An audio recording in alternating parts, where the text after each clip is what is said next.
Voilà, alors aujourd'hui, on va essayer un peu de comparer, parce qu'on va en avoir besoin, le périmètre et l'air. J'ai déjà dessiné des figures ici, mais on va d'abord se demander qu'est-ce que le périmètre et qu'est-ce que l'air? Quelle est la différence entre les deux? Je vous laisse observer un petit peu ce que j'ai dessiné. Je vois ici un triangle. Il est un peu effacé ici, mais la ligne est là. Un triangle, une figure. Et j'ai ceci également au milieu.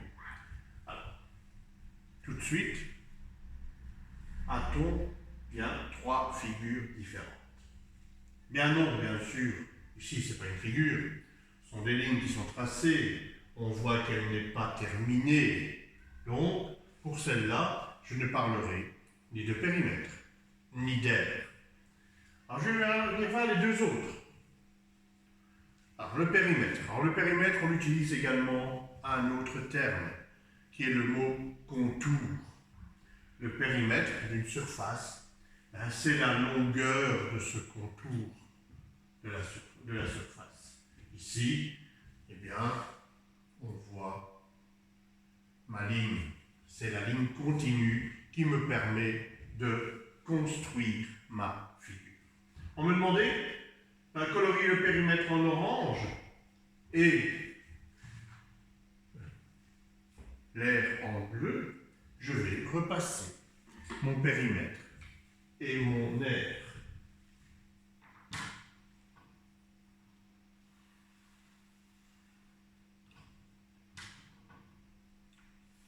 Périmètre, contour, c'est une ligne. Retenez bien ça.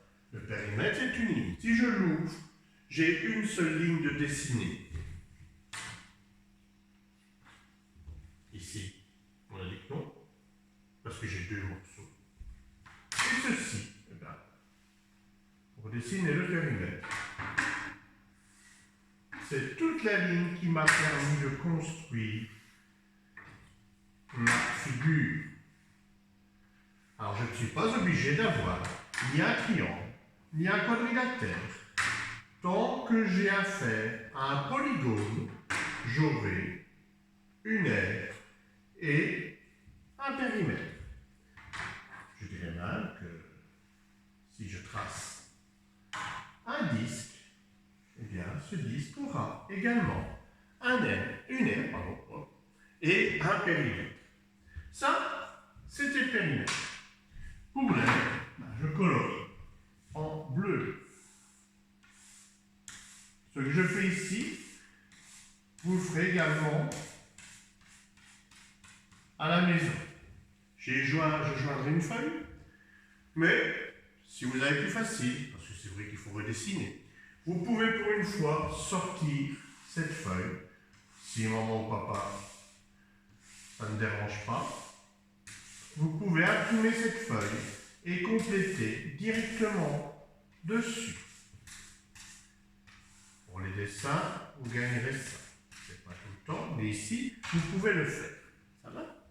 Alors, je vais écrire maintenant numéro 1, numéro 2. Définition. Donc, regardez comme vous l'allez avoir sur la feuille. Donne la définition du périmètre.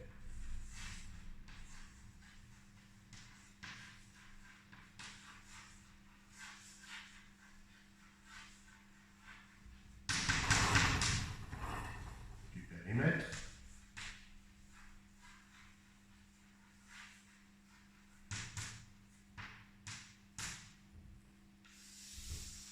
Donc, le périmètre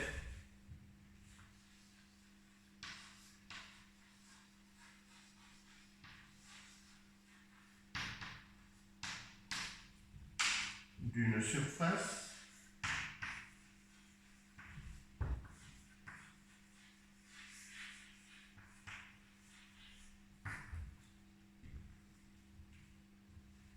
ce que je vais mettre là, parce que sinon, vous n'allez pas avoir la même chose. C'est la longueur.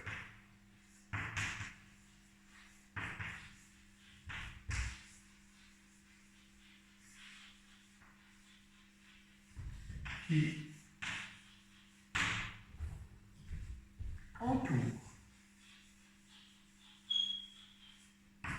cette surface.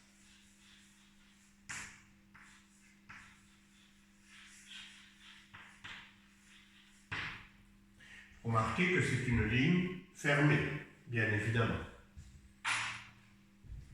3 donne la définition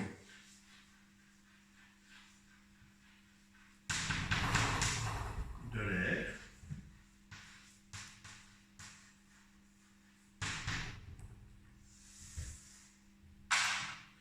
alors l'air d'une figure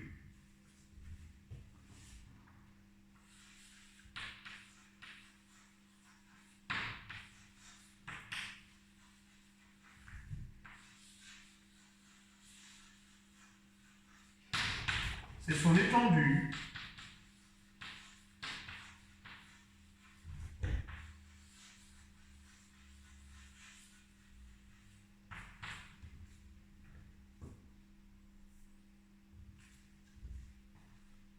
C'est la surface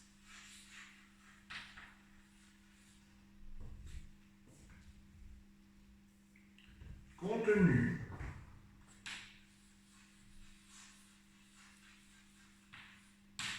à l'intérieur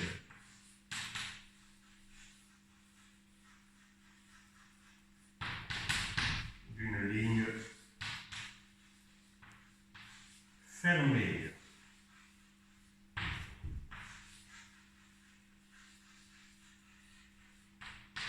Ça, c'est la différence entre le périmètre et l'air.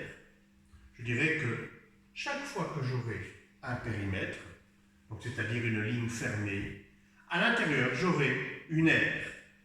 Chaque fois que j'aurai une aire, le bord de cette aire sera mon périmètre. Et bien évidemment, quand on parle de périmètre, c'est une seule ligne. Si je l'ouvre, même 3 morceaux, ici j'en ai plusieurs, mais je peux l'ouvrir complètement et la mettre à plat. C'est une ligne, là ce sont des mesures de longueur. Quand on va parler d'air, on va regarder ce qu'il y a à l'intérieur. Et à partir du moment où je vais regarder ce qu'il y a à l'intérieur, on ne pourra plus parler de mesure de longueur. Parce que j'ai besoin de le remplir, que ce soit ce triangle, que ce soit cette figure-ci, que ce soit un carré, que ce soit un rectangle. Il faudra que je la remplisse. Et à ce moment-là, on utilisera des mesures d'air, c'est-à-dire des morceaux qui vont me permettre de remplir cette figure. Ces morceaux, ça va être des carrés. On va utiliser des carrés que l'on connaît, soit le carré de notre cahier, qui fait 1 cm de côté. Un carré qui fait 1 cm de côté, on appelle ça un carré d'1 cm carré. L'écriture va être différente aussi. Si je prends quelque chose qui fait 10 cm de côté, un carré qui fait 10 cm de côté, 10 cm dans les mesures de longueur, on sait bien que 10 cm c'est un décimètre. Eh bien mon carré de 10 cm de côté, je vais l'appeler 1 décimètre carré. Maintenant, si j'utilise ma latte et que je dessine un carré qui fait 1 mètre de côté, eh bien j'aurai 1 mètre carré. Il est bien évident que je n'utiliserai pas mon centimètre carré ou mon décimètre carré ou mon mètre carré pour mesurer le même genre de figure. Sur mon cahier, j'utiliserai mon centimètre carré. Je pourrais utiliser le décimètre, mais c'est déjà un peu grand. Mais le centimètre carré, c'est sûr que j'utiliserai. Maintenant, si je veux mesurer l'aire de la cour ou l'aire de la classe, eh bien, j'utiliserai mon mètre carré, bien évidemment.